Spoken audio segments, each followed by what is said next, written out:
Oui, merci. Merci aux organisateurs de ce colloque, à la faculté d'aménagement, à Ila Souria. Je vois qu'on est passé d'un niveau macro à micro. Je vais parler des enfants. Alors, je vais juste, je pense, juste m'adapter. Voilà. Alors, d'abord, on va parler justement quelles écoles pour la Syrie, mais d'abord, quelles écoles pour quels jeunes. Je n'aimerais pas, je sais que peut-être je suis la seule psychologue dans cette salle, donc je ne vais pas vous faire un discours de psycho, mais quand même, peut-être que c'est important, je vais vous donner quelques informations sur les traumatismes et les deuils de guerre pour comprendre un peu les enjeux pour l'école. Et enfin, justement, je vais terminer pour parler des écoles. Donc, de quels jeunes parlons-nous? Nous parlons, alors selon les dernières données que j'ai eues de l'UNICEF, de l'UNHCR et de TV5, c'est qu'on a en fin de compte 3 millions 100 000 enfants affectés par la guerre en général, 1 million d'enfants assiégés dans des régions assiégées, 1 million 100 000 enfants réfugiés et au moins plus de 11 000 enfants morts. Alors nous parlons de ces enfants-là, c'est quand même important, ce sont des enfants blessés, ce sont des enfants sans protection, parfois des enfants soldats. Nous parlons d'enfants sans abri, enfants réfugiés, enfants travaillant pour subvenir aux besoins de leur famille. Et en fin de compte, ils sont tous prisonniers d'un présent dans une vie en suspens, hors temps, hors espace. Et ce sont ces enfants qui vont rentrer à l'école un jour, espérons, dans une Syrie en paix. Espérons qu'ils vont pouvoir, les réfugiés, nous allons espérer qu'ils vont pouvoir rentrer, que les enfants qui sont en Syrie vont pouvoir reprendre une vie normale. Mais alors, quelles écoles pour accueillir ces enfants-là? Donc il faut quand même les connaître, au-delà des images, connaître justement leur réalité psychique. Ce sont des enfants endeuillés et traumatisés. Leurs besoins les plus élémentaires ne sont pas satisfaits. On ne sait pas quand est-ce qu'ils vont être satisfaits. On parle de besoins élémentaires comme manger, dormir, avoir un toit. On est vraiment dans le b.a.-ba des besoins. Et puis les droits les plus élémentaires, le droit à l'éducation, à la santé, à l'autoréalisation de soi, sont des droits piétinés. Pour parler, je vais être rapide, mais quand même pour vous dire justement l'effet d'une guerre et d'un traumatisme psychique de guerre sur l'enfant, il faut quand même parler du trauma. Alors, qu'est-ce qu'un traumatisme? Un traumatisme, c'est la réaction que tout un individu a face à un événement violent. Donc là, on parle de la guerre, donc c'est la mort de personnes proches, c'est la destruction, c'est la vue de corps, c'est vraiment des événements violents auxquels l'enfant est témoin. Et peut-être que dans ces événements, ce qui pourrait être significatif à un niveau psychique, c'est vraiment la rencontre avec la mort. Nous savons tous que nous allons mourir un jour, j'espère du moins. Mais en même temps, c'est pas demain, c'est pas aujourd'hui. On pense pas à la mort, on ne pense pas frôler la mort, on ne pense pas qu'on va côtoyer la mort. Et c'est cette rencontre avec la mort qui rend le trauma indicible. Parce que si on essaie de se représenter la mort, on n'a pas de représentation mentale de la mort, on ne sait pas ce qu'est la mort. On peut imaginer un cercueil, on peut imaginer des cadavres, on peut imaginer des funérailles, mais la mort en tant que telle, on ne la connaît pas. Et donc, rencontrer la mort, c'est rencontrer quelque chose d'irreprésentable, d'innommable, d'indicible. Et là, justement, être survivant d'une guerre, être survivant, avoir vécu tout ça, avoir vu tout ça, et comment trouver les mots pour les dire? Il n'y a pas de mots pour dire la mort et le trauma de guerre. Et donc, ce qui s'installe souvent, c'est le silence. Alors, le trauma, c'est aussi une rupture. Et c'est très important, c'est intéressant. Là, j'entendais mes collègues, je me disais, on se complète tellement. Oui, on parle de traumatisme quand il y a rupture. Et donc, c'est pas nécessairement et uniquement la mort. Donc, on a la mort comme source de traumatisme, mais on a aussi toute rupture brutale. qui va entraîner. Donc là, je pourrais, j'ai essayé de présenter rapidement.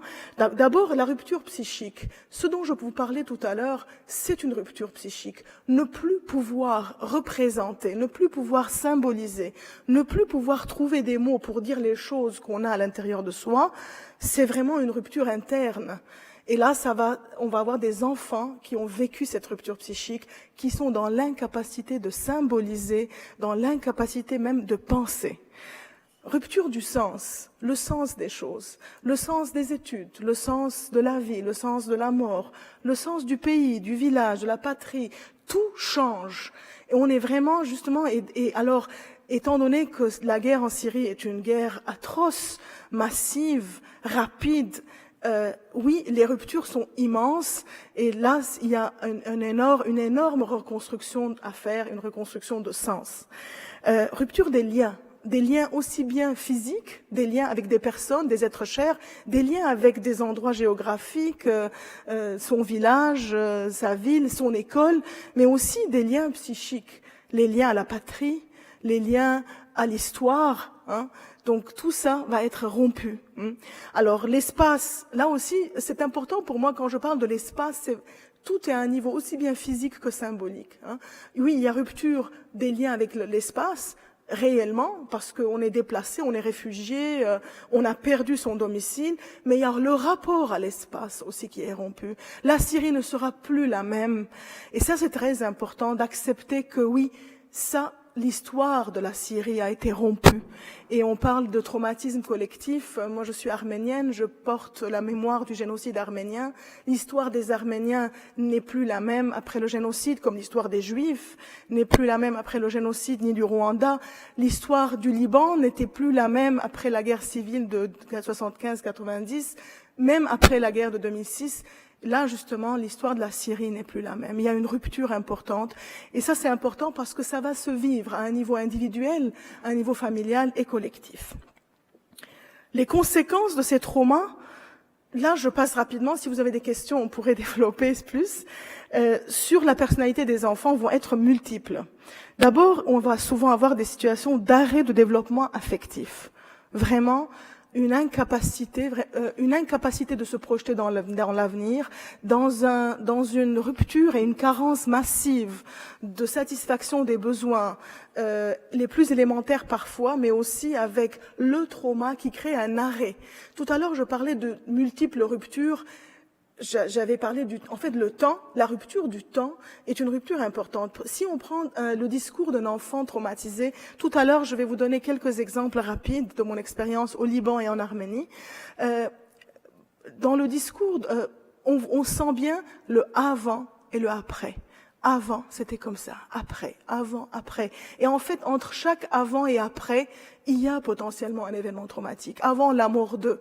Mais même dans une guerre, il y a d'abord le temps où on était à la maison, mais on a perdu quelqu'un. Puis il y a le temps où on était dans la rue. Et puis il y a le temps où on essaie de passer en Turquie, en Jordanie, en Irak ou au Liban. Et puis il y a le temps après, il y a les camps de réfugiés, il y a les rues de Beyrouth. Donc, il y a tellement de avant, après, que là, on est dans une confusion totale, et c'est ce qui entraîne comme un arrêt de développement, je dirais pas physique, physiologique, mais affectif et social.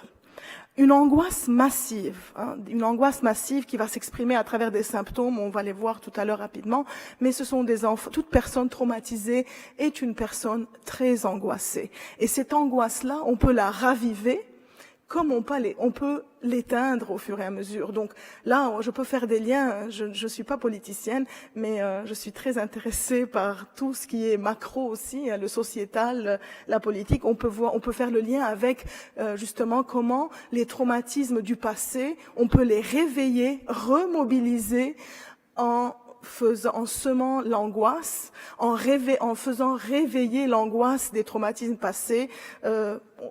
On peut avoir un effet sur les populations. Alors là, les enfants vont avoir aussi des difficultés d'adaptation et d'apprentissage majeures. Donc, les écoles qui vont être construites vont accueillir des enfants qui sont perturbés, des enfants qui sont en souffrance, mais qui ont en plus des difficultés d'adaptation et d'apprentissage. Alors si, en me basant sur mes recherches, ma clinique, mais aussi sur d'autres auteurs, si je vous fais un peu rapidement la liste des symptômes que les enfants traumatisés vont avoir, vous pouvez vous imaginer, parce que là, on va avoir une multitude d'enfants qui ont tous ces symptômes-là et qui vont être au quotidien dans les écoles. Alors, des enfants qui ont les enfants traumatisés de guerre font beaucoup de cauchemars. Ils se réveillent beaucoup en sursaut. Ils dorment très mal. Parfois, ils ne dorment pas pour ne pas avoir des cauchemars. C'est vraiment la seule manière de ne pas. Donc, alors un enfant qui ne dort pas, c'est un enfant très fatigué, qui va arriver à l'école déjà fatigué le matin. Les enfants traumatisés sont des enfants très irritables, qui ont les nerfs à fleur de peau. Alors là, si je vous explique un peu ce qui se passe à l'intérieur, suite à toutes les violences subies, ce qui est mobilisé de l'intérieur, c'est la haine, c'est la pulsion de mort, c'est la haine envers l'ennemi, et ça va justement nourrir, ça va nourrir une dynamique de violence. Toute personne traumatisée est potentiellement une personne violente, et c'est bon, ça c'est si vous avez des questions après on pourrait élaborer sur ça, mais donc on va avoir beaucoup de situations d'agressivité. On va avoir des enfants qui ont peur de l'obscurité, peur des animaux, peur des voleurs, parfois c'est des choses, par exemple en Arménie, il y avait beaucoup d'enfants qui avaient peur des avions parce qu'il y avait beaucoup de bombardements aériens. Donc dépendamment aussi du style de guerre, on va avoir des peurs plus spécifiques peut-être. Des tics, les tics étant les crispations involontaires du visage, des muscles, etc. Les enfants vont être très agités. Alors, c'est pas facile d'être prof dans la Syrie, dans les écoles de la Syrie future. Alors quelques peut-être symptômes très spécifiques au trauma de guerre, c'est vraiment la froideur, l'incapacité à exprimer les émotions. Tout à l'heure, je disais que le trauma entraîne un silence parce qu'on ne trouve pas les mots pour dire les choses. Donc mieux vaut se taire. Et parfois, la seule stratégie de survie psychique devient la froideur, l'anesthésie. On est comme anesthésié et en fait, tout est refoulé souvent au fin fond de l'inconscient. C'est la seule manière de survivre. Mais ce qui est intéressant, c'est que en temps de guerre, et là je l'ai vu, je l'ai vécu aussi au Liban, en temps de guerre, souvent, on est dans une stratégie, dans une dynamique de survie, on est anesthésié et on trouve en soi les forces pour survivre au quotidien parce que la logique, c'est trouver le pain, gagner du pain, trouver un toit pour être à l'abri. Le jour où la paix s'installe, là, les problèmes de santé mentale commencent parce qu'on n'est plus dans une dynamique de survie et alors là, on va baisser les bras à ce niveau-là et c'est l'angoisse et toute la souffrance qui va sortir. Donc sur le plan psychologique, là, on va avoir beaucoup de problèmes de santé mentale. C'est ce qui s'est passé au Liban. Après la fin de la guerre, il y a eu énormément de cas de problèmes de santé mentale. Donc voilà. Donc alors rapidement, je sais que je suis maintenant en conflit avec le temps. Donc je les cite. Vous êtes en train de les voir. Donc des enfants pleurnichards. La dissociation étant un peu avoir l'impression que le corps existe en dehors de soi. On a l'impression. Parfois il y a des enfants qui disent je me voyais marcher. Pour vous dire comme si l'âme symboliquement est sorti du corps et qu'on peut se voir marcher, on peut ne rien sentir réellement. Donc des comportements vraiment asociaux, on n'a pas envie, parce qu'on est irritable, on est agressif, on est froid, on n'a pas envie de parler. Donc quand on vient dire « Allô, ça va, tu vas bien ?» Fiche-moi la paix. Et alors, moi je fais actuellement une recherche sur les enfants immigrants ici au Québec et je vois que il y a beaucoup de problèmes de ce genre. Bref, difficultés de concentration, difficultés de mémorisation, des situations de bégaiement, d'énurésie parfois diurne, parfois nocturne, donc des enfants qui vont peut-être avoir aussi des problèmes d'hygiène à l'école, et enfin des cas extrêmes de mutisme, mais ça ne m'étonnerait pas d'avoir des enfants syriens dans des situations de mutisme parce que c'est vraiment, si vous voulez, symboliquement le trauma extrême. Dans ma carrière au Liban et en Arménie, j'ai vu 3 cas d'enfants mutiques. Et dans les 3 cas, ces enfants avaient vécu des violences extrêmes, dont un, je vous dis, en Arménie, c'était 2 fillettes qui avaient assisté à l'assassinat par hache de leurs parents. Ils étaient restés à côté des cadavres pendant 24 heures en attendant qu'on les retrouve. Ces fillettes ne parlaient pas, je pense pas qu'il y avait des mots pour dire ce qu'elles ressentaient. Alors, il y a des éléments qui vont favoriser et atténuer le trauma. Peut-être que là, déjà, la reconstruction pourrait déjà se faufiler. Alors, ce qui va atténuer, c'est le sens qu'on va donner aux événements. Et c'est là où parfois on a du non-sens, et ça c'est encore plus difficile. Expliquer la mort d'enfants, la mort de frères, de sœurs, expliquer une violence, trouver du sens dans cette violence, c'est difficile. Mais plus on trouve du sens, plus c'est facile. Parfois le sens, ça peut être juste « papa est mort parce qu'il a sauvé mon frère aîné ». Au moins, il a sauvé une vie. Il est mort, mais il a sauvé. Donc ça, c'est du sens. Donc ça peut être un sens aussi bien individuel et familial qu'un sens plus collectif. Et alors, là, le sens va dépendre de la fin de la guerre, de la manière avec laquelle les gens vont vivre cette guerre. Beaucoup de choses vont se jouer. Est-ce qu'on va avoir des séparations? Est-ce que tous les Syriens vont pouvoir vivre ensemble? Est-ce qu'il va y avoir des répartitions régionales? Je ne sais pas. Mais c'est important de trouver un sens et de construire sur un sens positif. Le discours sur l'événement va beaucoup aider. On a tendance à se taire. On a tendance à dire que ça c'est un sujet épineux. La mort, on n'en parle pas. La mort, c'est un sujet tabou. Derrière tout tabou, cherchez le trauma. C'est la psychologue en moi qui dit, même au Québec, on a beaucoup de sujets tabous, il y a des traumas derrière. Il faut en parler. Il faut prendre le taureau par les cornes, il faut en parler. Donc il faudrait qu'on parle. Mais le problème, c'est que, et là c'est ce qui s'est passé aussi au Liban. Hier, j'ai eu une petite discussion en aparté avec une personne syrienne qui disait justement, c'est pas la guerre du Liban. La guerre civile au Liban, pour moi, je disais la guerre civile, c'est une guerre à l'interne. Maintenant, je sais que c'est tout à fait différent. On a des situations différentes. La Syrie actuelle n'est pas le Liban. Mais en même temps, ce qui est important, c'est que quand on a vécu des guerres fratricides, alors, est-ce qu'on va être amené à côtoyer les assassins de nos parents? Est-ce qu'on va être on va être obligé à côtoyer les agresseurs? Parce que des deux côtés, on est agresseur et victime. Là, ça va, je vous dis, je parle de la population, je ne parle pas à un niveau politique, donc mon discours n'est pas du tout politique, je vous le dis déjà. Donc quand on va se côtoyer et on a été aussi bien agresseur et victime l'un pour l'autre, comment on va survivre, comment on va trouver le sens, comment on va mettre les prémices d'un dialogue, beaucoup de choses vont se jouer ici, mais il faut en parler. Il ne faut pas dire que on va se taire, on va enterrer ça. Plus on enterre, plus il y a la possibilité que ça revienne, et c'est la situation au Liban. Alors, la reconnaissance d'un acte criminel ou violent, la condamnation de l'agresseur et la compensation de la victime, c'est vraiment... Alors là, on peut prendre à un niveau vraiment de violence, même, je dirais, conjugale, de violence sexuelle individuelle, comme à un niveau très macro, on peut parler des génocides. 100 ans après le génocide arménien, les Arméniens revendiquent la reconnaissance du génocide parce qu'il n'y a pas eu reconnaissance. Et le déni d'un acte violent est pire que la violence. Et c'est là où, quelque part, à un niveau affectif, émotionnel, psychique, les personnes traumatisées vont avoir besoin d'une reconnaissance. On ne peut pas dénier, on ne peut pas dire non, tu n'as rien vécu, oublie. Non, il faut reconnaître, et cette reconnaissance va faire partie du processus de guérison, du healing. Alors donc ça nécessite donc un accompagnement à long terme.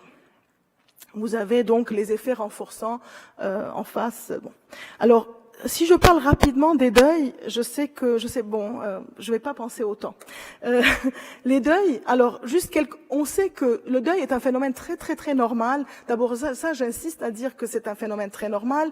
On peut tous être endeuillés, la vie et la mort fait partie de la vie. Donc c'est un phénomène normal, c'est un phénomène universel. Et puis on ne fait pas nécessairement le deuil juste de personnes qu'on perd par la mort. On fait le deuil de la patrie, on peut faire le deuil d'une langue, d'une tradition, etc.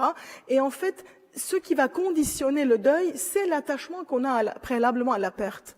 Donc on peut faire le deuil d'un animal si on est très attaché à un animal. Donc là, vous imaginez donc, dans un contexte de guerre, de déplacement, etc., les multiples deuils qu'un enfant fait. Il ne faut pas penser que si un enfant n'a pas perdu les membres proches de sa famille, donc il n'est pas en deuil.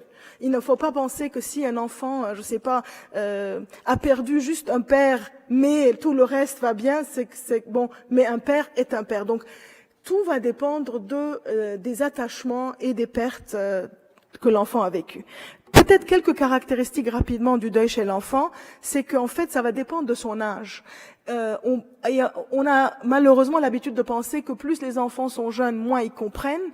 Alors justement, moi, ce que les recherches montrent et la clinique montre, que moins ils comprennent, plus ils ont des deuils compliqués, parce qu'ils ne savent pas c'est quoi la mort, ils ne comprennent pas les hommes, les adultes qui font la guerre.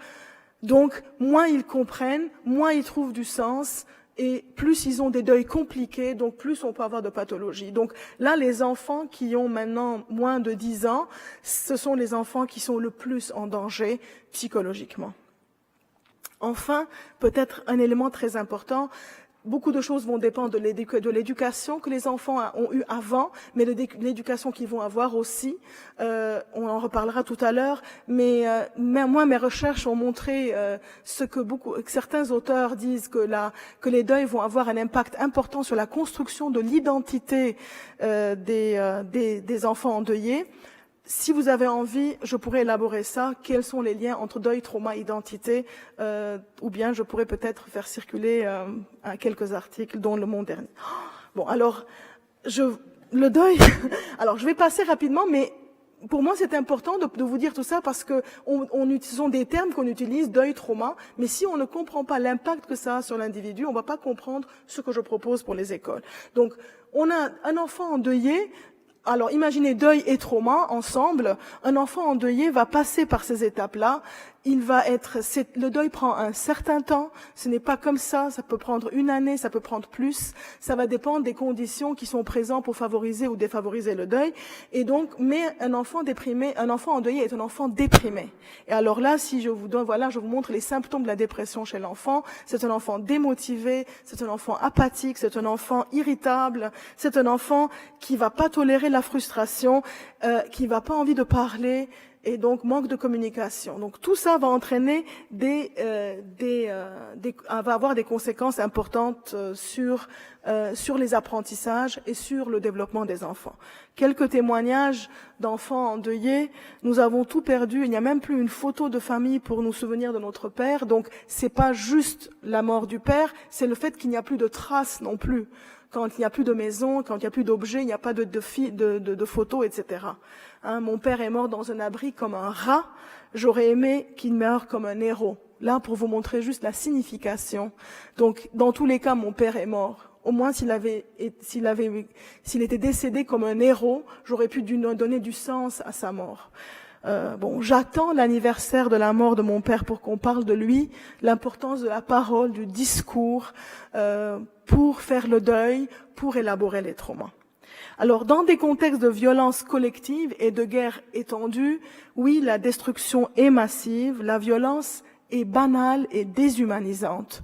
Et là, c'est ce qui arrive justement où il y a beaucoup d'enfants qui disent, je ne sais pas si vous avez, peut-être si vous suivez, ça dépend de quel est votre rapport à la guerre de la Syrie, peut-être vous suivez de trop près, mais il y a des témoignages d'enfants qui disent, mais où sont nos droits? On est pire que des animaux. Dans d'autres pays, on traite les animaux mieux que nous. Donc il y a une déshumanisation. On n'est pas des êtres humains. Si on peut faire ça avec nous, ça veut dire qu'on n'est pas des êtres humains, mais on est en train de priver l'être humain de ce qui le constitue, de ce qui les distingue, et ça c'est vraiment très dur. Et la banalisation de la violence, c'est ça, on est comme une année. Alors là, moi les questions que je me pose, peut-être qu'un jour je ferai une recherche sur le Liban est encore anesthésié. Le Liban, la violence banalisé au Liban a entraîné une déshumanisation. Les gens se sont tellement habitués que c'est dangereux. Alors, la survivance est-elle possible? Oui, je le crois, c'est possible, mais grâce à la famille agrandie, donc toutes les personnes qui restent en cours autour de l'enfant, un filet de sécurité est important, les amis sont importants, et puis l'école. Pourquoi l'école? Parce que justement, les écoles, en fin de compte, c'est le lieu où les parents vont venir pour amener leurs enfants. Donc, il va y avoir un lien avec la communauté. Il va y avoir un lien avec peut-être, je sais pas, l'église ou le mosquée, je sais pas, les instances peut-être religieuses qui sont avec la communauté. Donc, quelque part, ça va créer des liens très importants. Il faudrait des écoles accessibles à tous parce qu'on va penser qu'on va tristement avoir peut-être des enfants handicapés. Donc il faut nécessairement avoir des écoles accessibles, mais accessibles non seulement justement physiquement, mais aussi au niveau des apprentissages. Il faut penser que ces enfants d'abord vont avoir des lacunes dans leurs apprentissages. Il y a des enfants qui n'ont pas appris pendant 3 ans. Donc ils ont besoin donc qu'on prenne en considération les lacunes dans les apprentissages. Il faut des écoles inclusives, mais qui vont respecter toutes les différences individuelles des enfants et de leur parcours. Parce qu'on va avoir des enfants qui ont eu des parcours très différents entre les réfugiés, les déplacés, ceux qui ont pu quitter le pays, ceux qui sont restés sur place. Bon, ceux qui ont perdu X ou Y, donc. Et puis, des écoles qui sont tolérantes aux différentes identités et aux différentes appartenances. Ça, c'est, bien sûr, s'il n'y a pas cloisonnement. Parce que s'il y a cloisonnement, et on va se retrouver entre Syriens ayant vécu la même chose, là, peut-être que ces questions ne vont pas se poser. Donc, tout va dépendre là, par exemple, au Liban, à Beyrouth, il y a eu beaucoup plus d'obligations parce qu'on était dans une diversité culturelle, religieuse, etc. Alors que dans certaines régions, c'était tellement homogène que on n'avait pas peut-être besoin de mettre les mêmes enjeux en valeur. Donc l'école post-guerre va être positivement investie. La preuve est que actuellement du moins je connais un peu plus peut-être la situation au Liban, mais il y a à Arsal par exemple une école publique qui a ouvert ses portes les après-midi. Les enfants syriens viennent, ils ont envie d'étudier parce que là le rapport aux choses perdues change. Et ça c'est quelque chose sur laquelle on peut bâtir. C'est-à-dire que les enfants qui ont été privés d'éducation, là ils ont senti ce qu'ils ont perdu. Malheureusement c'est souvent le cas. On sent la valeur d'une chose lorsqu'on l'a perdue vraiment. Et ces enfants-là vont avoir envie d'étudier. Ces enfants-là vont avoir envie d'aller à l'école. Et là, c'est dans ce sens-là que l'école peut être vraiment un lieu important pour ces enfants-là. Alors, les écoles devraient quand même pouvoir contenir la souffrance de ces enfants survivants. Comment, je vais être un peu plus rapide, alors, il faudrait permettre aux enfants une expression libre. Rappelez-vous, on a dit que le trauma entraîne la souffrance et le silence. Donc, il faudrait donner des plateformes d'expression libre à ces enfants-là, à ces jeunes-là, de parler de leurs expériences, de parler de leur histoire, de parler de l'identité. Donc, il ne faut pas faire taire les enfants. Il faudrait développer les enfants des moyens alternatifs d'expression. Tous les enfants ne vont pas peut-être pouvoir lire, écrire ou exprimer verbalement. Donc les sports sont très très très importants pour la décharge aussi de l'agressivité, de la violence et aussi les relations sociales. Il faut les travailler parce que on se rappelle, on va avoir des enfants qui ont souvent des comportements asociaux. Donc l'école va avoir vraiment un mandat important de travailler les relations sociales. Donc l'école ne va plus être un lieu d'apprentissage uniquement et de réussite scolaire et académique, sinon c'est vraiment raté. Il faudrait que l'école ait un autre mandat. Et donc développer la créativité. On a parlé beaucoup des arts. L'art est une expression importante, c'est une expression symbolique. Il y a des enfants qui ne peuvent pas dire les choses avec les mots, mais ils vont pouvoir le dire avec des dessins. Je vous montre un enfant libanais après 2006. On a fait une intervention post-guerre au Liban Sud. Voilà un enfant qui présente un peu la rupture de son histoire. Vous la voyez dans le dessin. Cet enfant n'avait pas besoin de dire ce qui s'est passé. On voit quand même que d'un côté, on a vraiment la maison, le soleil, etc. Puis la noirceur de l'autre. C'est la rupture que cet enfant a vécue. Voilà des images qui parlent ce que cet enfant a vu. Alors là, c'est un enfant endeuillé en Arménie, dont le père était mort durant les combats. Donc voilà, où la maison endeuillée, et c'est un enfant qui n'arrivait pas à parler, mais il a dit quand même, un jour je serai un héros comme mon père, voilà, qui illustre un peu la recherche du sens. Alors, ce qu'il faut que cette école fasse, c'est vraiment valoriser beaucoup les réussites. Il ne faut pas nécessairement dès le début s'attendre à des résultats académiques extraordinaires. Mieux vaut travailler le social, l'affectif, le relationnel, donner cette contenance et l'académique viendra après.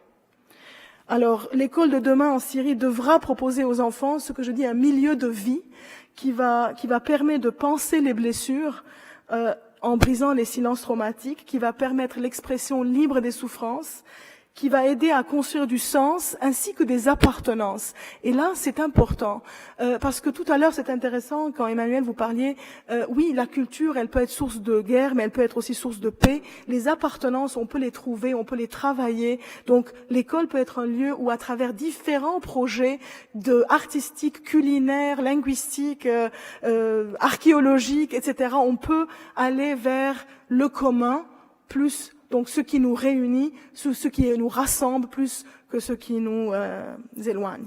Et donc l'école devrait aussi développer chez les élèves l'écoute, le respect, l'empathie. C'est sur ça que ça va être bâti la société future. N'oublions pas que l'école est un microcosme de la société, mais ce sont les enfants qui vont être la génération future. Donc il y a énormément d'investissements qui devraient être faits au niveau de l'éducation. Je sais que c'est intéressant, on parlait tout à l'heure, Manon Nour disait, on le fait en général, mais moi je remets en question de comment on le fait et qu'est-ce qu'on priorise. Alors moi, mes recommandations seraient, d'abord, sur le plan matériel, j'ai quand même pensé, je sais pas, j'ai fait des efforts, mais quand même avoir des écoles qui sont accessibles physiquement pour des enfants, il faut penser. Il faut nécessairement avoir des aires aménagées de jeux et de sport. Il faut pas penser que c'est secondaire, c'est primaire. De nombreuses classes aménagées pour les activités artistiques parce que les arts vont être importants. Des espaces de vie et de convivialité parce que on va travailler les rapports sociaux. Des cadres plus contenants et respectueux de la confidentialité pour les groupes de parole, la rencontre avec les familles. Il faut prévoir des salles dès le début et en fait des bureaux pour des professionnels de l'humain.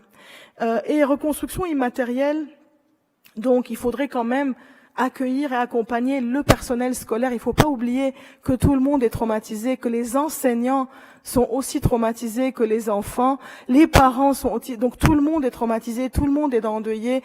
Et alors imaginez-vous pour une enseignante endeuillée et traumatisée elle-même, s'occuper de 20 enfants avec tous les symptômes c'est pas évident. Donc il faut déjà penser à l'accompagnement des enseignants.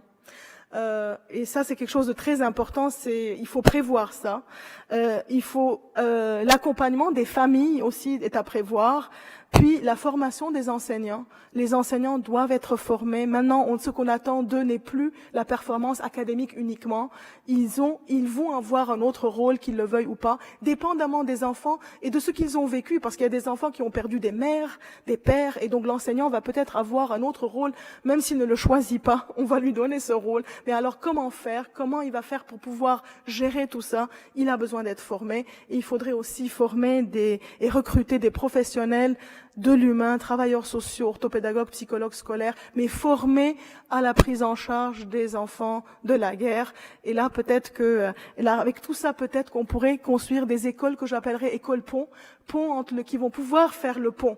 Et le pont, c'est pour dépasser les ruptures. Le pont entre le passé et l'avenir, le pont entre la mort et la vie, le pont entre l'histoire individuelle, l'histoire collective. Toutes les ruptures ont besoin d'être retravaillées, retissées. Des liaisons sont à faire et l'école va être comme un pansement et peut-être va donner une lueur d'espoir que j'appellerais école en arc-en-ciel. Je terminerai avec ma collègue Nadam Raiz El Nasser, qui est une écrivaine aussi, je ne sais pas si vous la connaissez, une écrivaine libanaise, qui a écrit après la guerre, en essayant de nous enterrer, la guerre nous a donné envie de vivre. Ces tentatives de nous enfermer nous ont permis une autre forme de liberté. J'espère que la Syrie et les Syriens vont trouver cette autre forme de liberté. Merci. C'est pas un problème. On est pareil.